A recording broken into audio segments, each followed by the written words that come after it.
The Walter Isaacson, much hyped biography of Elon Musk that comes out tomorrow includes a story about the Ukrainian military planning to launch an attack on Russian Navy ships in port in Crimea.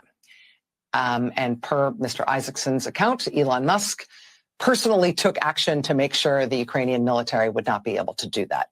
Mr. Musk making sure that the Ukrainian military could not use his Starlink satellite internet network, which is what Ukraine uses for connectivity on the battlefield, to advance that operation. He got personally involved to make sure Ukraine had its hands tied in battle. It's reported in Mr. Isaacson's biography. It was first reported by The Economist in October. Then last month, in The New Yorker, reporter Ronan Farrow reported more detail about how Elon Musk has been stopping Ukrainian forces from using this crucial supply line, from using Starlink in Kherson and Zaporizhia and Kharkiv and Donetsk and Luhansk.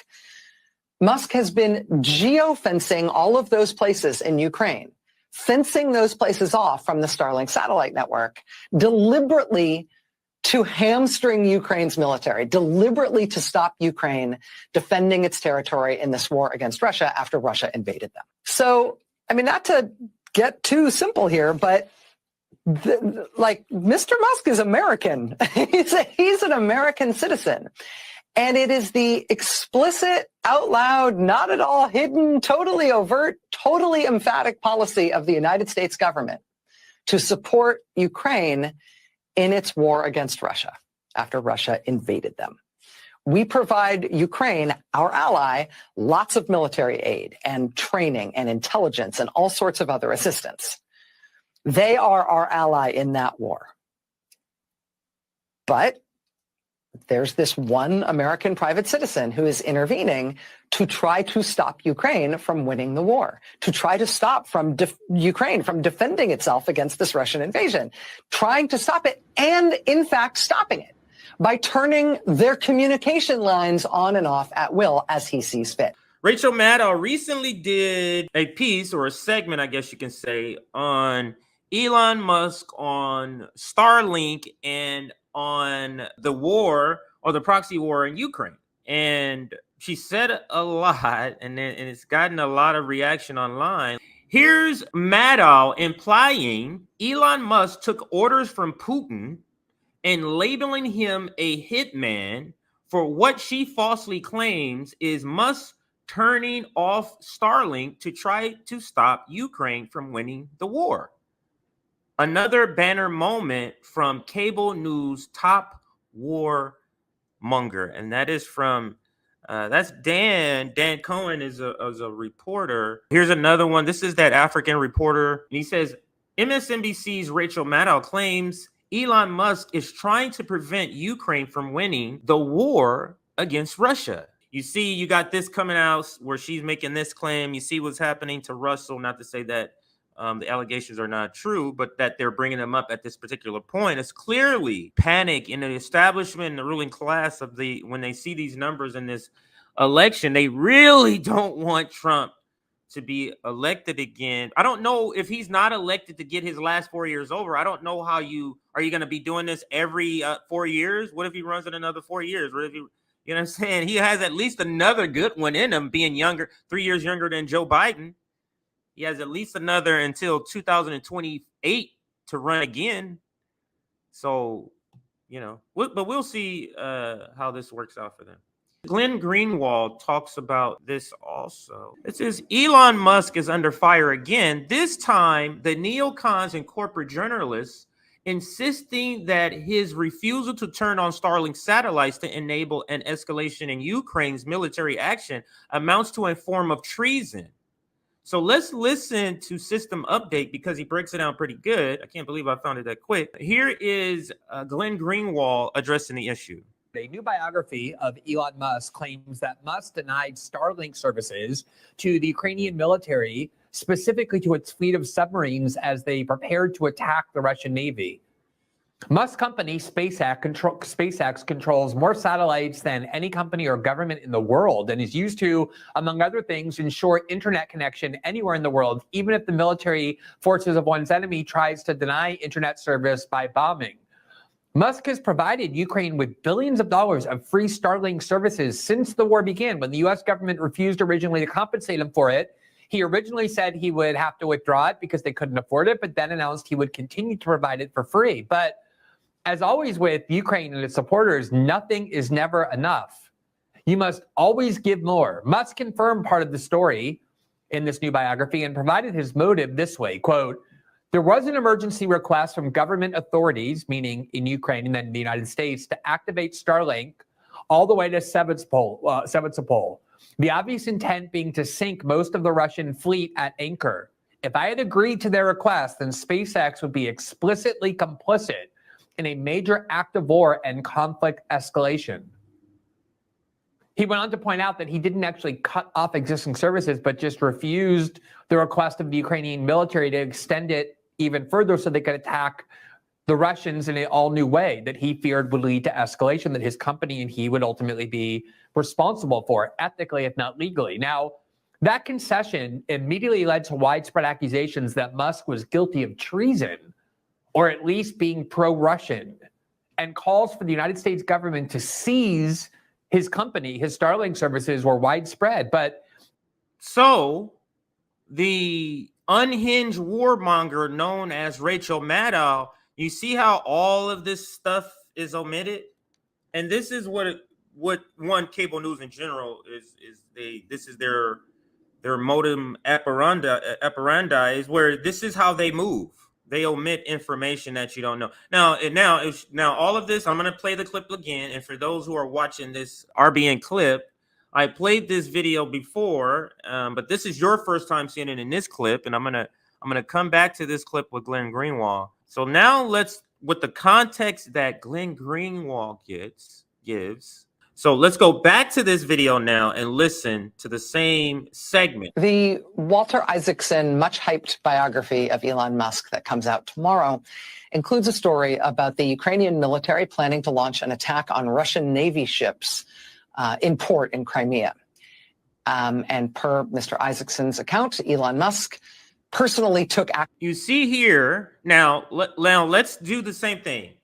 This book is coming to report that at one point, Musk received a request for Ukrainian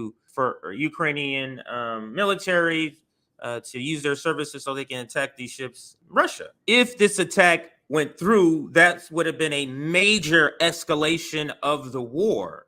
You see, if she just inserted literally that little section right there, it changes everything of the story.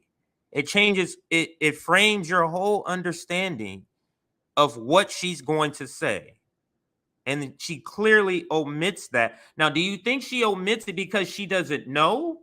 Or you think she omits it because she needs the listening audience to go down a certain thought path? And she's going to cut off all sort of hints. What do they call those things when they leave trails behind? So that, like on a camping trip, so you know how to get back. I forget what it's called, but they leave behind all sort of hints. And let's play the clip. Let me rewind the clip and play the clip. Now, understand who Rachel Maddow is. Let's not forget, in court, the judge in their ruling mentioned that of course nobody takes Rachel Maddow seriously. Everybody sees this as entertainment, but nobody who watches this looks at it that way.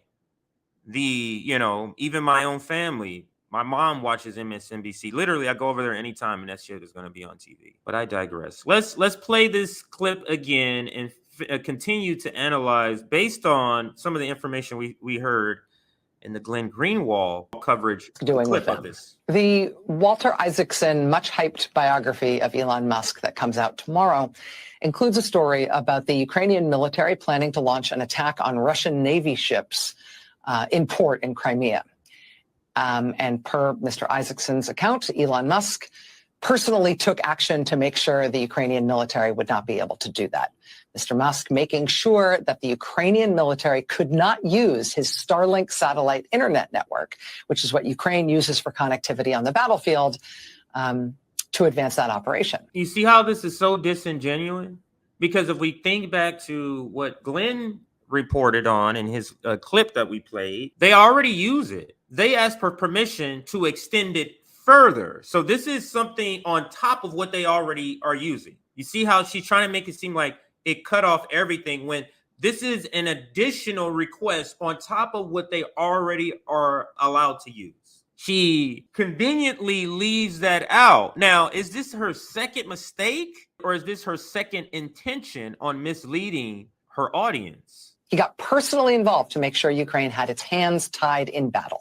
And do we have to talk about The Economist? I don't think with my audience, but if you're a drive-by viewer, meaning you're not here regularly, you just kind of just found this place. The Economist is rank propaganda for the ruling class. Ukraine is betting on drones to strike deep in Russia. I mean, we've used The Economist articles many times, Nick and I, to break it down for the propaganda report. But let's continue with the video. Let's not get sidetracked. It's reported in Mr. Isaacson's biography. It was first reported by The Economist in October. Then last month in The New Yorker, reporter Ronan Farrow reported more detail about how Elon Musk has been stopping Ukrainian forces from using this crucial supply line, from using Starlink in Kherson and Zaporizhia and Kharkiv and Donetsk and Luhansk. Musk has been geo-fencing all of those places in Ukraine, fencing those places off from the Starlink satellite network, deliberately to hamstring Ukraine's military, deliberately to stop Ukraine defending its territory in this war against Russia after Russia invaded them. That is a stretch. So, I mean, not to get too simple here, but like Mr. Musk is American. He's an American citizen. And it is the explicit outline. Now, Nick has brought this up where this is a tactic of the professional managerial class. They'll say something and just, it's almost like a incomplete thought for you to think the rest of it. Yeah, well, he did bring, like what Jimmy, he brought the Boogaloo Boys on. So, what? So what? You get what I'm saying? It's just kind of like you're inferring without saying explicitly, and that's what she's doing. He's American. This is what makes her so good at what she do as a propagandist. She kind of does it in a way if you were to be an interviewer, but you were a Jeopardy interviewer. She kind of starts with questions. She starts back, never directly on the topic specifically. But ask yourself, why does the ruling class, why does the establishment need the narrative out there that Elon Musk is stopping this unless it's to affect Twitter? This is just me thinking out loud, because if you think about what are they trying to do, they're trying to censor people because they've lost the narrative. The ruling class has largely lost the narrative. You can see it in the election of the presidential election between Joe Biden and Trump. The narrative they have is not working. They're neck and neck. They lost the narrative in Ukraine. They've lost the narrative of NATO. The Biden administration, Bidenomics, they've lost the narrative. So they want to crack down on this. What's one of the ways to crack down but destroying Twitter? And I'm not saying Elon is not, he's a good villain in this narrative. He's a good villain to play. So he could just be a willing participant in this narrative of destroying platforms where people communicate their own ideas irregardless of what state media is trying to tell us is. So let's continue with the Rachel Maddow video. Then we go back to Glenn Greenwald to finish this segment out. Loud, not at all hidden, totally overt, totally emphatic policy of the United States government to support Ukraine in its war against Russia after Russia invaded them. We provide Ukraine, our ally, lots of military aid and training and intelligence and all sorts of other assistance. They are our ally in that war.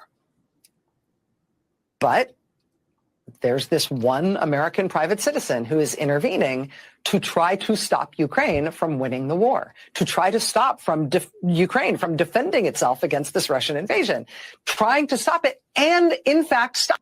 Now, let's reimagine what this would be if she was not omitting information. Elon Musk is stepping in to stop the escalation of this war. You see how that sounds different to her audience? these people have no freaking shame at all. That she's literally misleading people with this point. And let's continue. Stopping it by turning their communication lines on and off at will as he sees At fit, will. or as someone sees fit. Or as Because someone here's the sees crucial fit, because it's Putin, right? Or as someone sees fit. That's not at all what happened. A request was made. That request to extend coverage further into Russia was denied because it would have been a further escalation. Thing. In Mr. Isaacson's new book and in Mr. This is literally the reason, or one of the top reasons RBN is here. We've sat too long, or people have sat too long, where this nonsense lies have just been spoken about without any sort of counter narrative about what's going on. And this goes back to what I was saying earlier. Obama has referred to this too in many interviews, that the internet is a problem. They're losing the narrative control.